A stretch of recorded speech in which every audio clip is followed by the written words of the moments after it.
What have you done today to improve your Portuguese?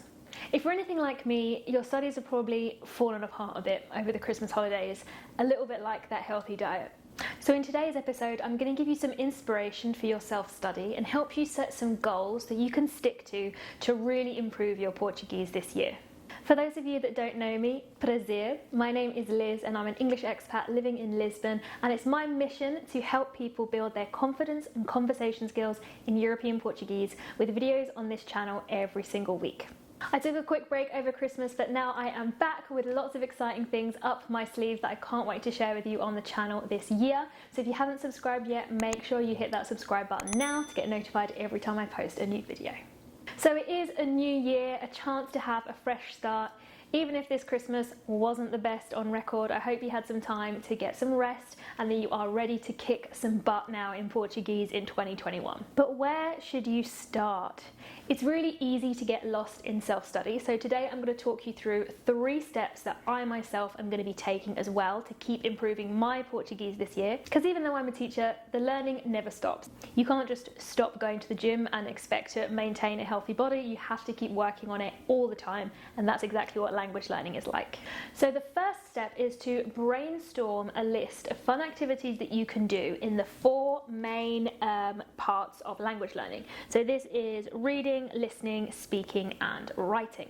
Now, if you saw this video that I made last year, I had 6 daily habits that I was doing every day, but I got a bit bored of those and I need to set some fresh ones up. So that's exactly what I'm going to do. I'm going to pick one activity that's going to work on each of these areas that I'm going to stick to in 2021. So, for reading, I would usually read the news, but it's been so depressing. I think I need to mix that up a little bit.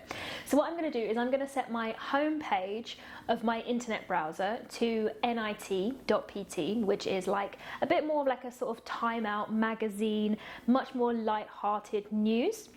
So that every time I start my work in the mornings and log on, that's the first page that's going to come up, and I'm going to choose one article to read from there, which is a little bit more lighthearted than all of the hardcore new stuff going on at the moment. So that is the first thing I'm going to write. Set homepage to net.pt and read one article per day. So next up is listening. So in my last video on daily habits, I was watching a soap opera, but then I was feeling, at the end of the day, I was coming home and I was like, meh, I can't be bothered to watch it. So that habit kind of fell off. So what I'm going to do instead is I'm going to commit to listening to a podcast every time I leave the house. So now when I'm walking somewhere, whether it's to the gym or just going for a walk, it's not a decision anymore what I'm going to listen to. I'm actually going to just go straight for my Portuguese podcast.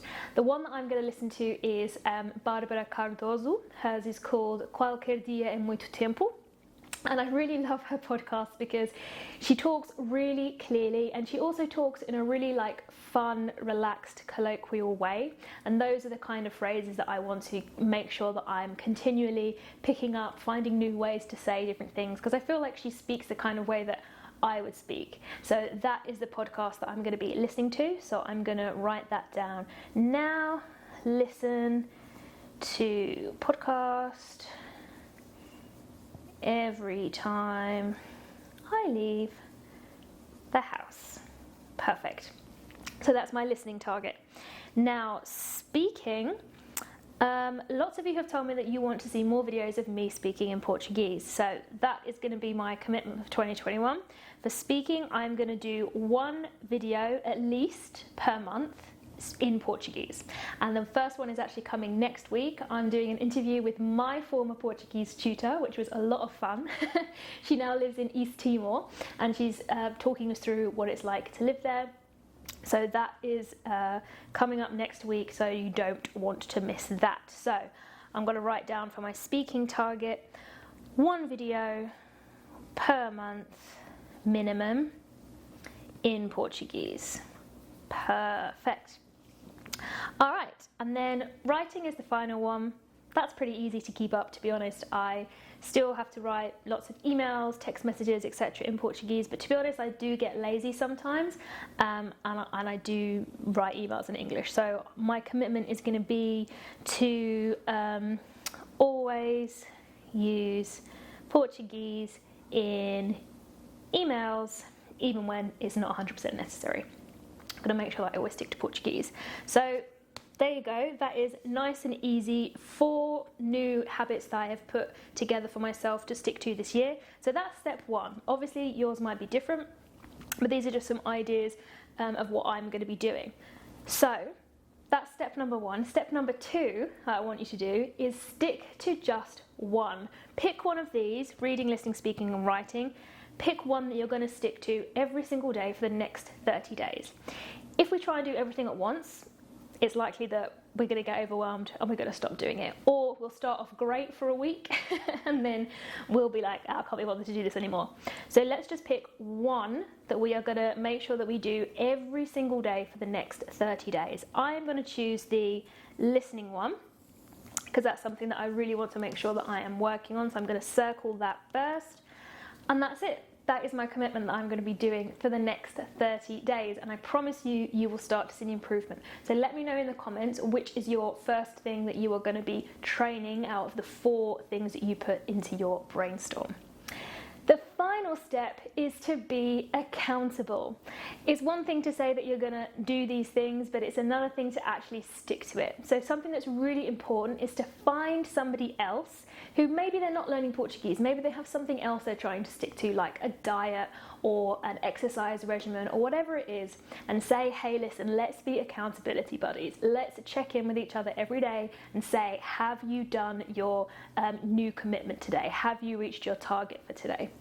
This is going to be so helpful for you that it's going to really make you want to stick to whatever it is that you're doing. So I've actually joined a Facebook group that is all about changing your habits. So I'm posting on there every day to kind of keep myself accountable to making sure that I get this done. So I really recommend that you do that, whether it's in within your Portuguese class, for example. If you go to a Portuguese class, buddy up with somebody and say, listen, me and you, we're going to really go for it this year with our Portuguese. Let's keep each other accountable.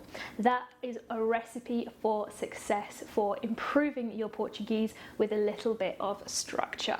If you stick to your first habit for 30 days, you can then move on to the next one. So if I tackled listening in the first month, maybe I will move on to my reading challenge the next month, and I can cycle through these throughout the year.